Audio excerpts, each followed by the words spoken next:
Hello everyone, welcome back to Umineko. Now it's time for episode 3. Last episode was absolutely fucking amazing. Oh god, absolutely crushed it. Can't. I'd love to replay it again, actually. I really would. The whole last hour was absolutely just the icing on the cake that just absolutely made it. It crushed it. You could not have a better last hour for that episode. It did everything right in that last hour. It's time to start episode 7 and see what these answers are. This story is purely fictional, of course. I wouldn't think it was real. Yep. Only using it inside Japan. Totally.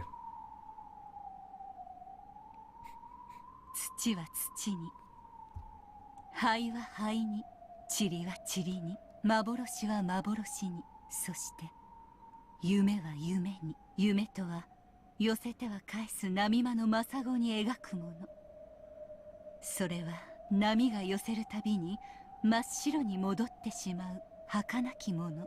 だから心なき人はそれを描くことを無駄なことだと嘲笑うだろう。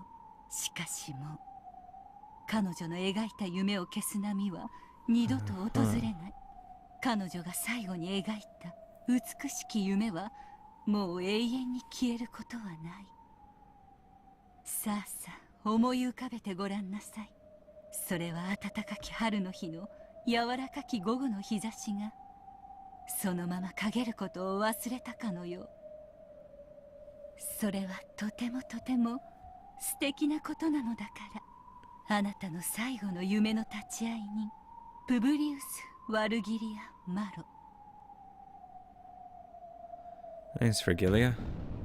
That's a nice, eulogy. The suspects were gathered in a room, and several inquisitors of heresy were reporting on the results of their investigation. Their uniforms closely resembled those of them, but they were slightly different. Also different were the badges signifying their department. Then came the sound of someone clapping their hands once. It was the lead female inquisitor. It was her signal that all reasoning had been completed.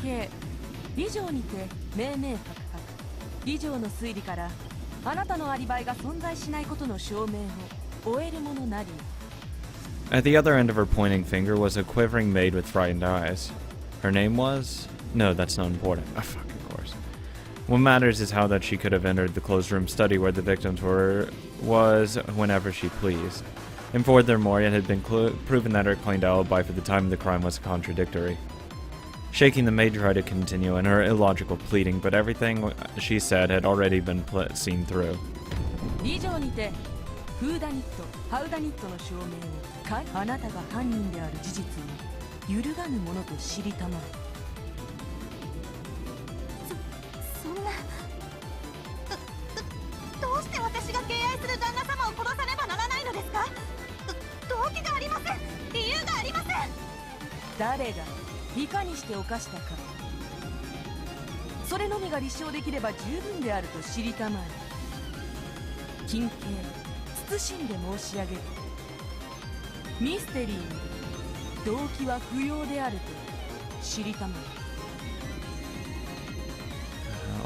The Inquisitor spoke coldly.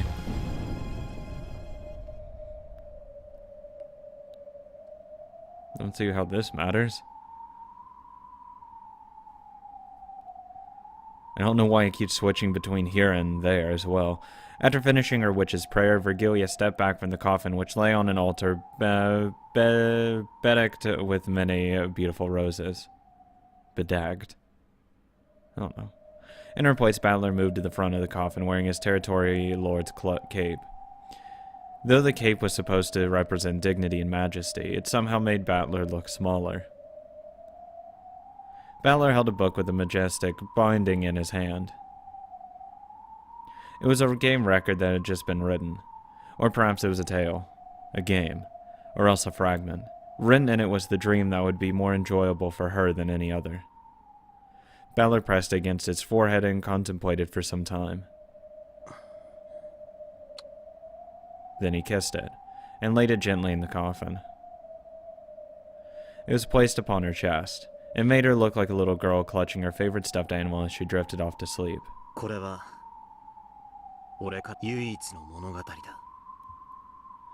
This tale will be shut up with you in your coffin for all eternity, so no one will be able to read it except for you, there in your coffin.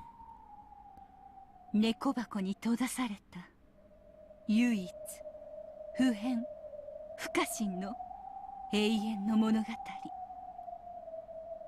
だから誰にも物語を汚せない、否定できない、反論できない、俺とこいつだけの二人だけの真実。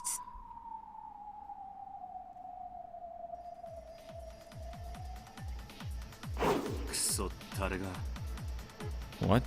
A man dashed through the town wrapped in twilight. The daytime hustle and bustle of the beautiful village, which combined the traditional with the orderly and the classical style of the last century, now seemed like a mere dream. The orange setting sun was already hidden behind the clock tower, and the narrow alley was rapidly descending into darkness. And the gaslights began to turn on. They only made the darkness of the twilight stand out all the more. The man sprinted. There was no time. He had to hurry. He had had several experiments to do and things he had to check, and it had all taken longer than he had expected.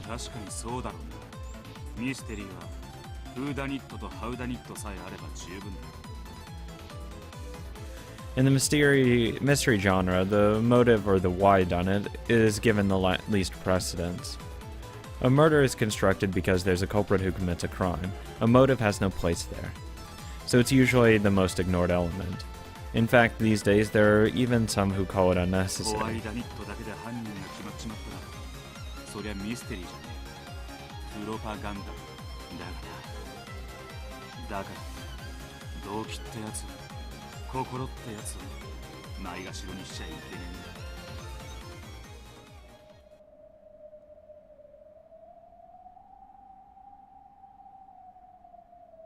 私たちは彼女の最後の眠りがどれほど楽しいものであるかを知っています。だから何人たりとも彼女の眠りを妨げることはできないでしょう。楽しい夢に微笑むこの眠りを妨げられるものなどいるわけもないのですから。さあ、私たちはもう立ち去りましょう。私たちが賑やかにしていたら彼女の夢を眠りを覚ましてしまいますよ。そうだな。寝ている子には毛布をかけて部屋を暗くして静かに立ち去るのが決まりってもんだ。After looking at the coffin one last time, Virgilia turned around quietly. Ballard did the same, but he then stopped and turned to face the rose-covered altar.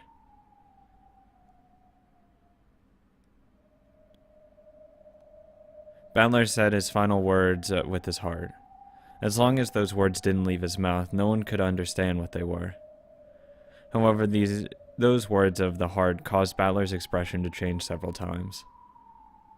At first he frowned sadly, then his face clouded with remorse, then changed to a bitter, dumbfounded smile. It flashed through several varied expressions. Then the final expression that crossed his face was surprisingly a gentle smile. Something rose to Ballard's lips. However, he bit it back down. There could certainly be no words to describe the many feelings he kept in his chest. So saying anything aloud would probably be crude. Ballard understood this and stopped himself from speaking once more with a bitter smile. ありがとう。お礼を言われるようなことは何も。あとを頼む。After seeing Virgilia nod back at him, Ballard turned away from the altar one more time, and left the chapel. Virgilia also disappeared, and all disturbances that might have interrupted her blissful sleep had vanished.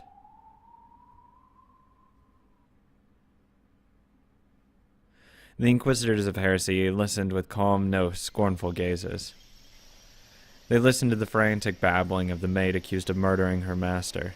However, nothing she said could bury the fact of her alibi, the fault in her alibi. They were all mere emotional arguments. I loved and respected my master so much. I had no motive for killing him. No matter how much she spoke, it only made her look more and more like the floundering true culprit struggling pathetically. The who and how done it have been satisfied. As for the why done it, the motive, the heart. No matter how much she spoke of her gratitude for her master, she had graciously given her who had graciously given her a job when she had been left by the wayside after various misfortunes. That didn't help her case in the slightest in the mystery genre. Therefore, her motive didn't matter. All of that could just be squeezed out of the culprit afterwards. An inquisitor of heresy took out a roll of parchment and held it forth, cutting off the maid's sobs in protest. その告発は大法院にて受理され、あなたの逮捕を許可したことを知りたまえ。これがあなたの逮捕状なり、動機など不要。犯人の特定には一切不要のものと知りたまえ。But it's important though. その上で慎んで申し上げる。我らが SSVD は罪を認めぬ犯罪者に真実を告白させる強制的手段を持つと知りたまえ。我らが異端審問官が正義にて祝福された審問具にてあなたの志士を絞り上げて焼いて潰して引き伸ばして吊るし上げ、そこより赤き真実を絞り出してみせることをもう自白すらも不要。補佐官一同、そのメイドを逮捕したてまつれ。私じゃないです。私は旦那様を。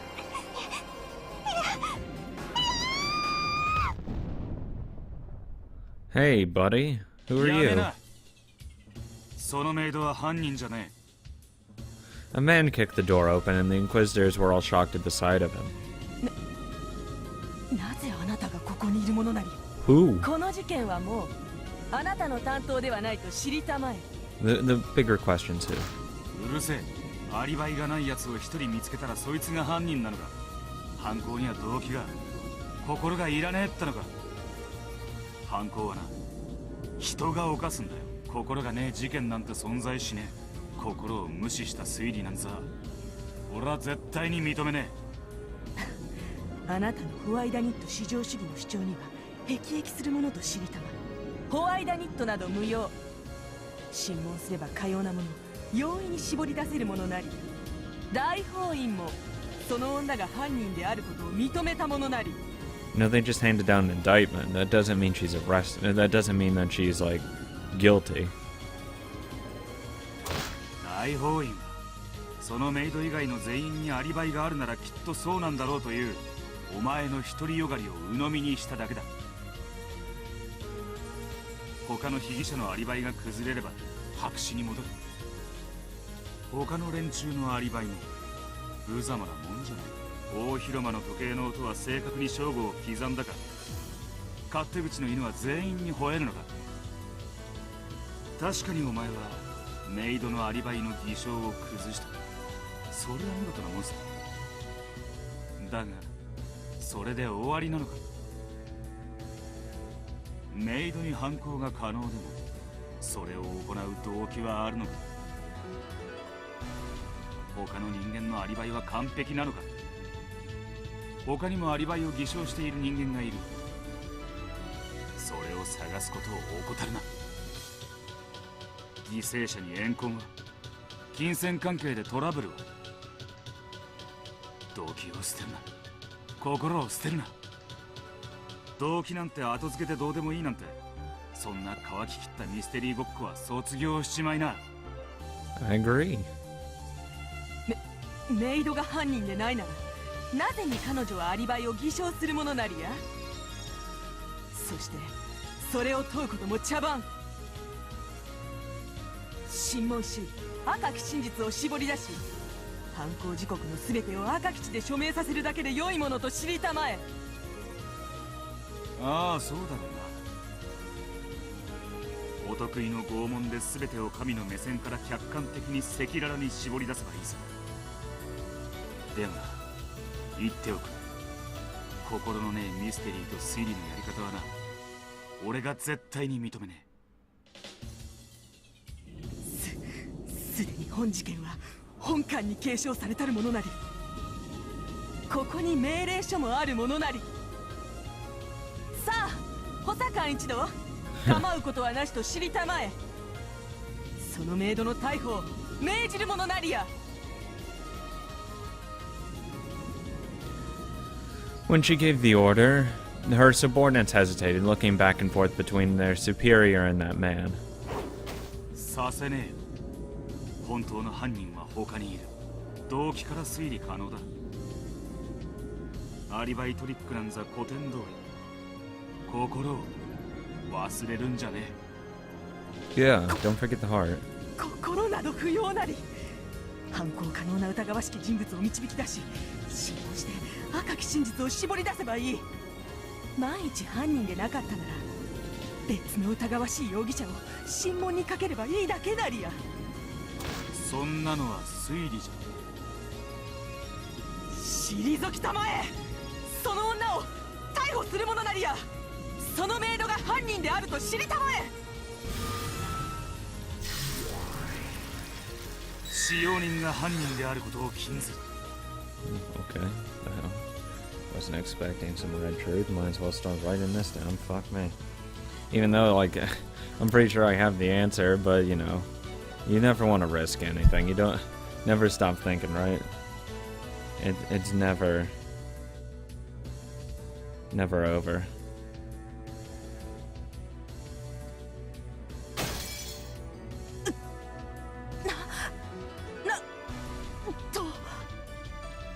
The words of power blasted away the aides who were trying to arrest the maid. バンダイン20歳第11歳。 Oh, fuck. 20 rules? Oh, God, I only memorized the 10. このメイドを拷問したかったら、第二夫人とその愛人のアリバイをもう一度洗いな。その二人には犯行時刻の明白なアリバイが。あの程度でアリバイかよ。ボンクラのお前に分かるように説明してたら、時間がいくらあっても足りねえや。めんどくせえ。首席を名乗りたかった。その程度の捜査と推理を見せてみな。それまでこのメイドへの逮捕状は俺が預かるぞ。ならあなたにそのメイドが犯行を犯さなかったことが証明できるなりや。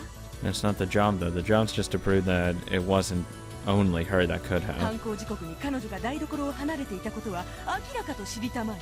彼女は犯行時刻にどこで何を。その女にも本官にもあなたにも誰にも証明は不可能なりや。なればこそ審問の拷問具で赤き真実を絞り出すほかなきなり。真犯人からは血ヘドでも真実でも好きなだけ絞り出してやる。だがな、真犯人じゃねえ人間はいかなる審問も拷問も許さねえ。だからこそあなたは甘いと批判されるものなり。疑わしきは全て審問。それが我ら異端審問官の魔女裁判であると知りたまえ。そうだな、俺たちは異端審問官だ。邪悪な魔女を撃つ、それが商売さ。だが万一にも市民を傷つけてはならない。疑ってはならない。人間は誰しも自分だけの真実を持つ。それは罪を犯した時にのみ暴かれ、俺たちにはそれを暴く資格が与えられている。だがな、ねえんだよ。何が。罪なき人間の罪なき真実を暴く資格なんざ、たとえ神様にだって与えられちゃいねえんだよ。 Okay. I have no idea what's going on. The maid finally realized that he was trying to protect her. どちら様か存じませんが、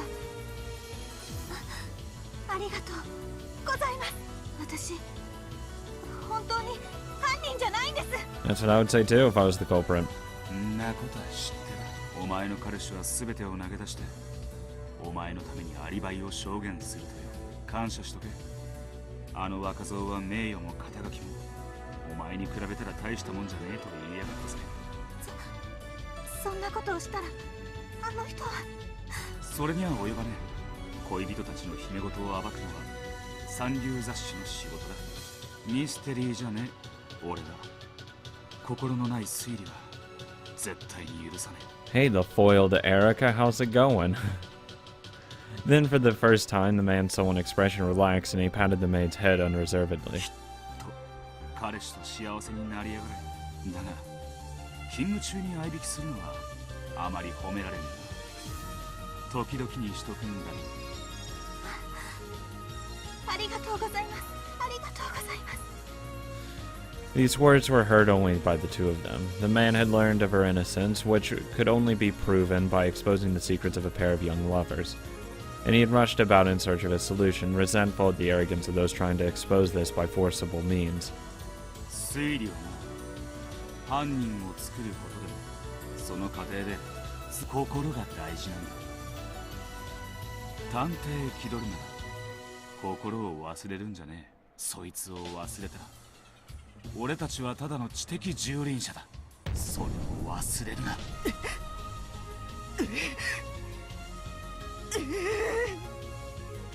When the man spoke, the inquisitors no longer had any way to argue back. This man's name is Will, and yet that's not what everyone used to call him. Head Inquisitor of Heresy in SSVD, the 8th District, Repentant Enforcement Agency of the Great Court of Heaven. Wizard Hunting Right. これがお前らへの最後の引き継ぎだ。 Yeah, I hope you don't mind if I just call you Will. Because holy fuck, that's a long name. 魔術師狩りのライトの名を継ぐなら忘れるな。絶対だ。 But might as well look at him. Willard H. Wright, a member of the SSVD, the 8th District. Yeah, I already read that. Inquisitor of Heresy and a first-class Archbishop. He's commonly known as Wright of 20 Wedges or Wizard Hunting Wright. He was an Inquisitor of Heresy in his youth and was feared by being both ruthless and merciless in his work. However, at some point there was a change in his work attitude and his previous flashy escapades became a thing of the past. His current style is often fickle, alternating between laziness and obsessive bursts of energy regarding mere trifles.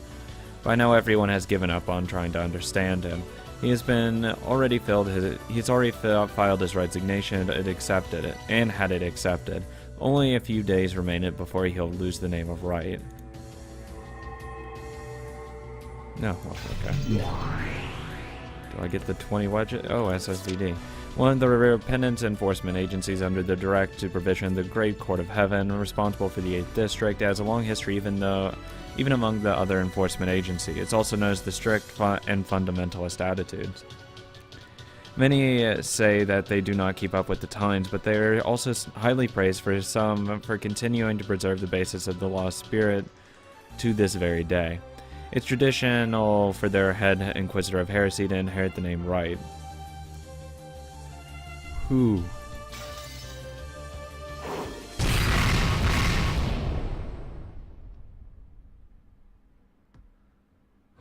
Oh, well, okay.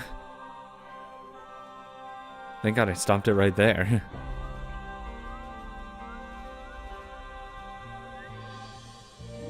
What the hell is this?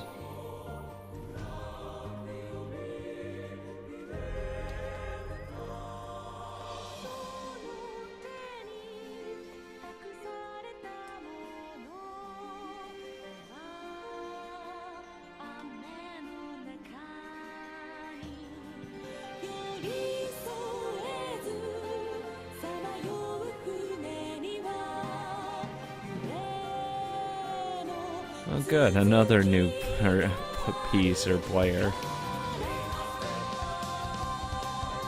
I can never get enough of them.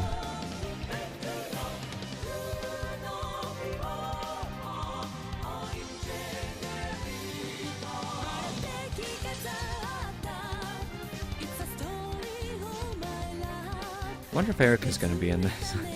I feel bad for her actually.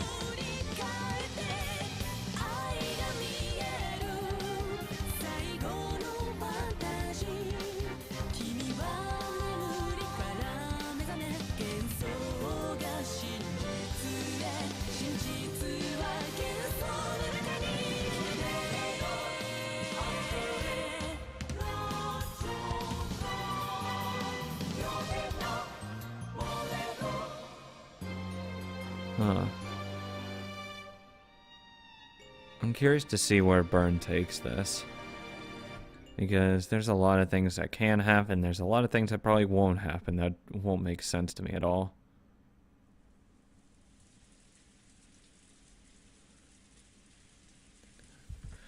Though we're at the chapel. Quietly, quietly. The rain fell down.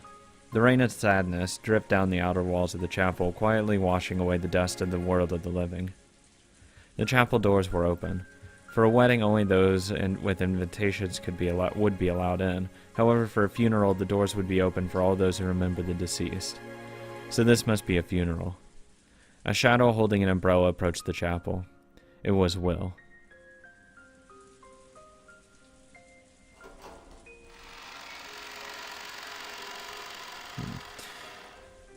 Oh, this is a fucking hell of an entrance. What the hell? This is cool. A reception desk had been set up in the entrance of the chapel. Hey, Canon. As the shadow approached, Canon, who had been sitting at the desk, stood up and welcomed him with a bow.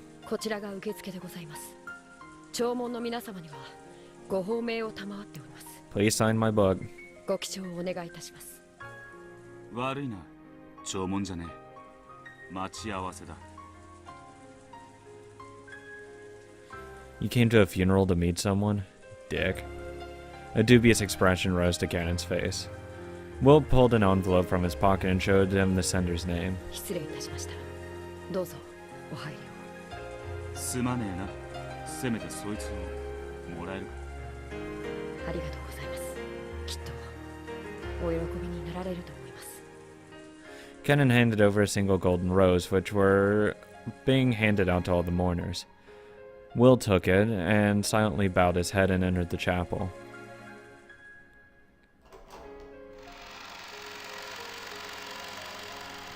Inside the chapel, several people who appeared to be family of the deceased were gathered together. And they all seemed to be recalling memories of the departed. Man, remember when she absolutely tore up that person? Yeah, it was... Oh, God, I miss it. God, I hope it's stuff like that. Oh, it's just Kenzo crying. Beatrice!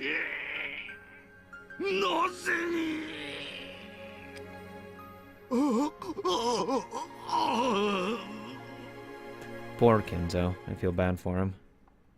お父様、どうかしっかり。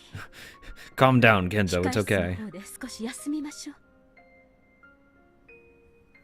It's just, you know, the love of your life or whatever. Thanks, Genji. 私が殺したのよ。私が。 God, Rosa, it's okay. とんでもない。どうしてローザ様が殺したことになりましょう。お父さん、すごい泣きよね。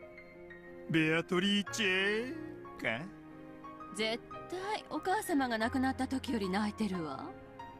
こら、今はそんなこと言うときちゃうで。 Yeah, it's a little shitty. Some sobbed, unable to conceal their tears. And some spoke softly of the old memories. They were all remembering the dead in their own ways, it seemed.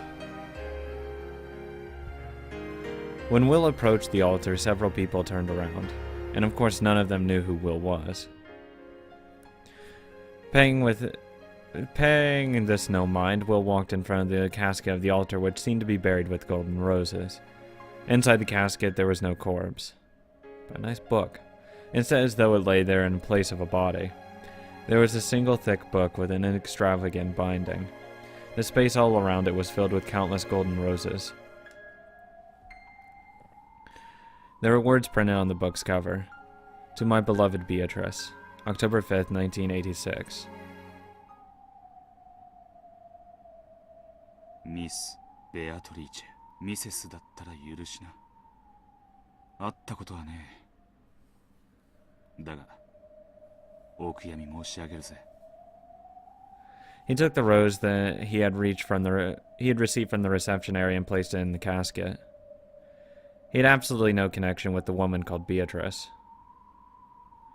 However, since he had come to visit a funeral, he had to follow this minimum display of respect for the dead. Well, I'm glad you at least did that. As part of this, Will prayed for the passage of the dead to the next world.